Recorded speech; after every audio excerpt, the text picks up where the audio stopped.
अस्सलाम dear student, आज हम स्टार्ट करने जा रहे हैं क्लास 9 की चैप्टर 3 का 3.2 topic Newton first law of motion.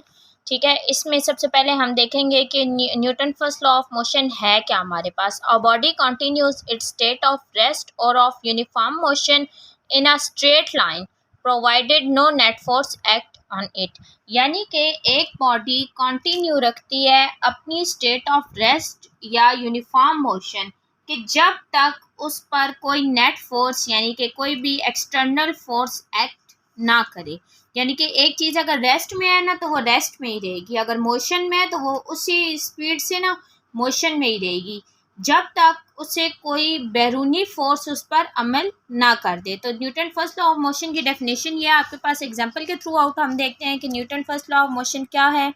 A book laying on a table remain at rest as long no net force act on it। यानी कि देखिए एक बुक जो है ना वो आप टेबल के ऊपर रख देते हैं, ठीक है, वो टेबल के ऊपर ही पड़ी रहेगी जब तक उस पर कोई एक्सटर्नल फोर्स हम लगा के उसे वहाँ से गिरा ना दें या उसे उठा ना लें। ठीक है, बुक अगर पड़ी हुई है ना टेबल पे तो वो आपकी टेबल पे ही रहेगी। चेयर है, चेयर आपकी पड़ी हुई है तो वो चेयर वहीं पर पड़ी रहेगी चाहे सालों गुजर जाएं। क्यों पड़ी रहेगी? क्योंकि वो अपनी जो पोजीशन है वो कांस्टेंट यानी कि रिमेन कांस्टेंट रखेगी जब तक एक्सटर्नल फोर्स उस पर ना अमल दखल कर ले। बुक में आपकी एक ये बुक वाली एग्जांपल दी गई है, book laying on a table वाली आपको एग्जांपल दी गई है, और दूसरी इन्होंने एग्जांपल दिया है नीचे क्या कहते हैं, अब moving object does not stop moving by itself.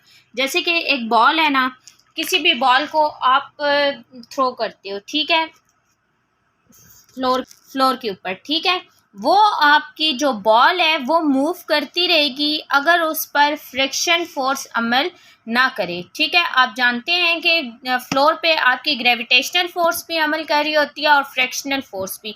तो जब तक फ्रिक्शनल फोर्स या ग्रेविटेशनल फोर्स उस पर अमल ना करे तो वो बॉल उसी तरीके से मूव करती रहेगी। चूँकि फ्लोर पे आपके ग्रेविटेशनल फोर्स भी होती है और उसके अलावा फ्रैक्शनल फोर्स भी और भी बहुत सारी फोर्सेस होती हैं।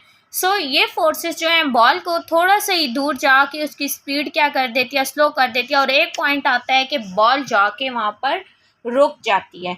सो Newton first law of motion क्या कहता है कि एक बॉडी जो है वो मूव करती रहती है जब तक उस पर कोई एक्सटर्नल फोर्स अमल ना करें। Newton first law of motion is also known as law of inertia. इसे Newton first law of motion को लॉ ऑफ इनर्शिया भी कहा जाता है। ये आपके अक्सर एमसीक्यूज में पूछ लेते हैं कि Newton first law of motion को का और क्या नाम है, ये इसे क्या कहा जाता है। तो आपको पता होना चाहिए कि लॉ ऑफ इनर्शिया कहा जाता है। क्यों कहा जाता है? क्योंकि Newton first law of motion deals with the initial property of matter. क्योंकि न्यूटन जो फर्स्ट लॉ है वो इनिशियल प्रॉपर्टी, किसी भी मैटर की इनिशियल प्रॉपर्टी को डिस्कस करता है, तो इसलिए Newton first law of motion को लॉ ऑफ इनर्शिया भी कहा जाता है। Newton first law of motion जो है यह अक्सर आपके शॉर्ट में आता है, लॉन्ग में नहीं आता, ठीक है, तो शॉर्ट में ये अक्सर आ जाता है। तो आपने सब स्टूडेंट्स ने इसे अच्छे तरीके से याद कर लेना है, डेफिनेशन को भी और एग्जाम्पल को भी। और आपको पता होना चाहिए कि Newton first law of motion का दूसरा नाम क्या है, लॉ ऑफ इनर्शिया नाम है, ठीक है। और इसमें क्या कहते हैं कि नेट फोर्स आपके पास क्या होती है, net force is the resultant force of all the forces acting on the body. यानी कि जो नेट फोर्स आप एक किस्म के कह दें कि एक किस्म का निचोड़ है सब फोर्सेस का, ठीक है। तो net force is the resultant force of all the forces acting on the body. तो नेट फोर्स की डेफिनेशन आई विश आप सबको क्लियर हो गई होगी। इसके अलावा नेक्स्ट पेज पे आपको एक एग्जाम्पल और दी गई है। क्या कहते हैं, we have observe that the passenger standing in a bus fall forward when it drives applies brake suddenly. यानी कि जब एक आप एग्जांपल लें बस की, कि बस में सब लोग खड़े हुए हैं, ठीक है, तो जब ड्राइवर जो है वो ब्रेक लगाता है अचानक से, ठीक है, तो सब लोग आगे की तरफ यानी कि गिरते हैं, ठीक है, यानी कि मूव किस तरफ करते हैं, आगे की तरफ करते हैं।